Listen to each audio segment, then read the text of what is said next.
Meu nome é Olavo Luiz Pimentel de Carvalho.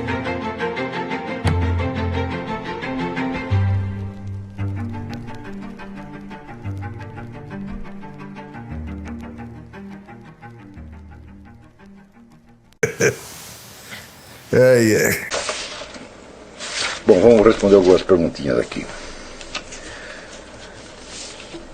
Alexandre Carpes, primeiro, parabéns por essa aula, está do caralho. Minha pergunta é a seguinte: entre os grandes atores mundiais, elite globalista, máfia russa, generais chineses e movimento islâmico, quem o senhor acha que vai prevalecer no final? Eu estou apostando no Islã. O Islã é o único que tem alguma perspectiva de vencer isso aqui. Porque os outros todos, vamos dizer, dependem de um controle muito grande. O Islã não, o Islã é disseminado, quer dizer, você tem milhões e milhões e milhões e milhões de pessoas que estão com o plano islâmico na cabeça e que conscientemente estão se dedicando a ele. Agora, quantas pessoas estão se dedicando conscientemente aos projetos da elite globalista? Esses não podem ser muitas pessoas, porque esses projetos não podem se revelar claramente como eles são. Eles têm que ficar meio encobertos. Então vai ser sempre assim, tem uma elite que colabora, que dá a vida, e um monte de idiota que trabalha compreendendo só parcialmente algumas etapas do processo. Agora no Islã não. Quer dizer, a escatologia islâmica todo muçulmano conhece e todos eles querem colaborar para ela. Então eu acho que é o Islã que vai colher essa coisa toda. Ó, eu não estou jurando, mas eu acho que é. Né? Roberto Moraes, o que o milagre tem a ver com essa situação mundial contemporânea descrita pelo senhor? O senhor disse em uma aula que é impossível compreender a situação contemporânea sem entender o que é um milagre. O milagre é fundamental, porque ele mostra que a ordem do ser não coincide com a ordem do universo. Que a ordem do universo é apenas um aspecto da ordem geral do ser. A ordem geral do ser é a eternidade. Este universo, ou quantos universos existam, são aspectos da ordem eterna. Então, vamos dizer, o milagre não é um instante em que as leis naturais são violadas. Eu não conheço nenhuma lei natural. Não conheço realmente nenhuma. Eu conheço, assim, vamos dizer, generalizações parciais que os cientistas fizeram sobre alguns fenômenos, que daqui a pouco eles voltam atrás e dizem que não é bem assim. Isso é o que eu conheço. Né? Então, não há leis naturais eternas para ser violadas. O que acontece no milagre é exatamente que leis eternas, supra-universais, fazem valer a sua presença, mostram a sua presença. Então você tem que... por isso que eu digo que os milagres são acontecimentos mais importantes, porque eles revelam a verdadeira ordem, a ordem eterna. Tá certo? Quer dizer, a nossa ideia de ordem natural, ela é grandemente exagerada. Entendeu? Para cada elemento de ordem que você encontra no universo, você encontra um de desordem e de caos. Isso é inevitável que seja assim. Já expliquei isso no livro que tinha O Crime da Madre Agnes, foi publicado, acho que, sei lá, 82, um negocinho. Eu já estava explicando isso. E, vamos dizer, o elemento de perturbação e caos é necessário na própria ordem universal, porque ela não é uma ordem integral. Veja, agora aqui, por exemplo, o Fabrício Soares me manda aqui um parágrafo do Arthur Whitehead. Ele diz: fé na razão é a confiança de que as naturezas últimas das coisas encontram-se juntas em uma harmonia que exclui a mera arbitrariedade. É a fé de que na base das coisas não encontraremos um mero mistério arbitrário. A fé na ordem da natureza que tornou possível o crescimento da ciência é um exemplo particular de uma fé mais profunda. Essa fé não pode ser justificada por nenhuma generalização indutiva. Nasce da inspeção direta da natureza das coisas, como descoberta sua própria experiência presente e imediata. Não há como separar-se da própria sombra. Experimentar essa fé é reconhecer que, ao sermos nós mesmos, somos mais do que nós mesmos. Reconhecer que nossa experiência, mesmo opaca e incompleta como é, ainda ecoa o mais profundo da realidade. Reconhecer que detalhes separados, meramente a fim de serem eles próprios, deveriam ser decifrados de um sistema de coisas, dentro do sistema de coisas. Reconhecer que esse sistema inclui a harmonia da racionalidade lógica e a harmonia estética. Reconhecer que enquanto a harmonia da lógica baseia-se no universo como uma necessidade irredutível, a harmonia estética está dentro dele como um ideal de vida que forma o fluxo geral e seu progresso interrompido junto às questões mais delicadas e eminentes. Olha, eu acho que a primeira parte disso aqui está muito certa, mas a segunda tem um exagero aqui.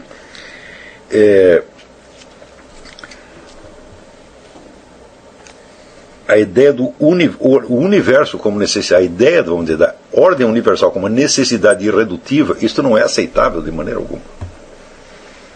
Há aspectos do universo que obedecem a uma necessidade e outros que obedecem a uma arbitrariedade e um caos. Necessidade irredutível só existe na escala da eternidade e da onipotência. É certo? Ou seja, é a possibilidade infinita. A possibilidade infinita, ela não contém contradição em si mesma. Tá certo? Mas ela determina a existência, de contradições.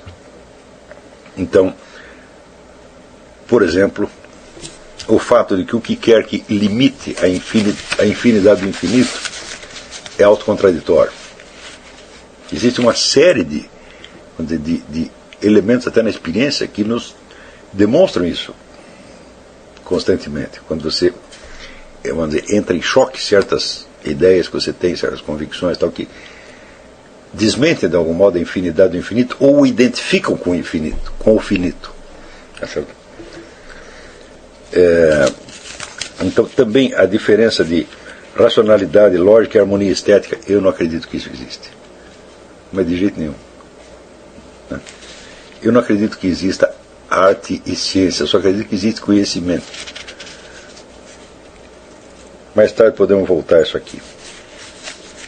Caro professor Olavo, eu gostaria de saber se podem articular, e se isso seria desejável, ciência medieval e ciência moderna, com a primeira orientando a segunda dentro da realidade e a segunda limitando-se a desenvolver tecnologia.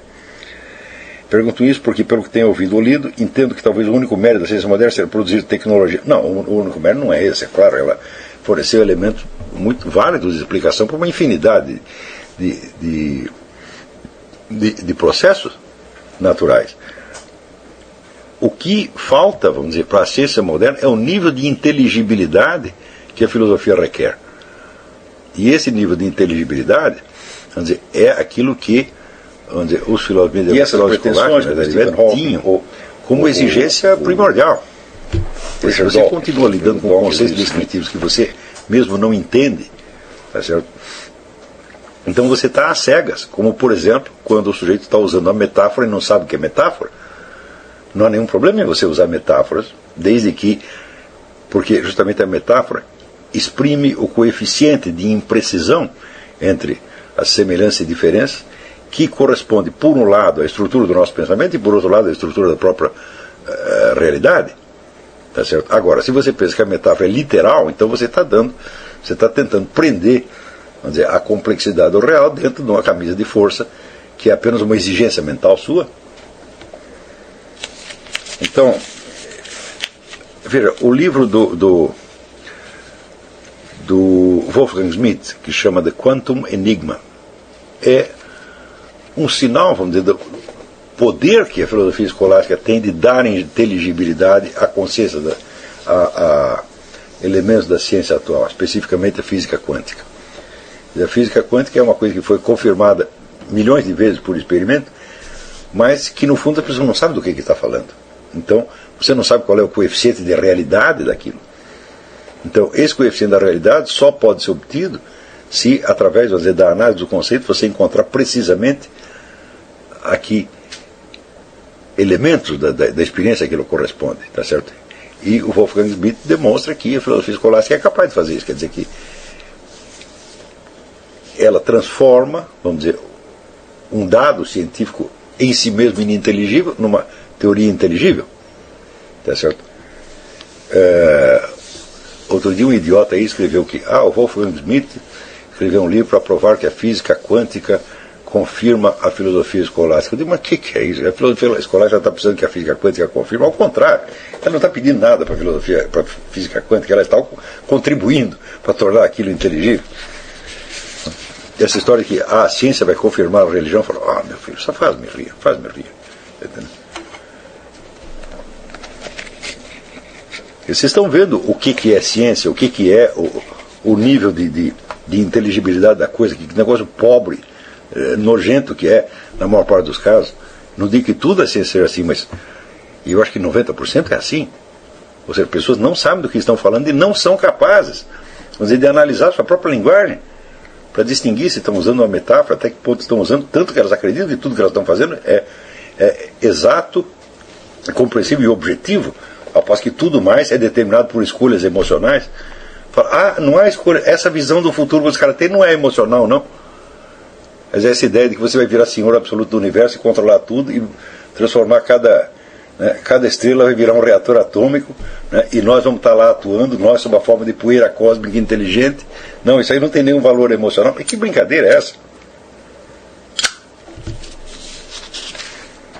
Se você falar isso para qualquer pessoa, cientista profissional, ele vai dizer, não, mas tem que distinguir entre o que é esta especulação que eles fazem, o que é ciência. Não, meu filho, eles não estão fazendo isso como especulação de ficção científica.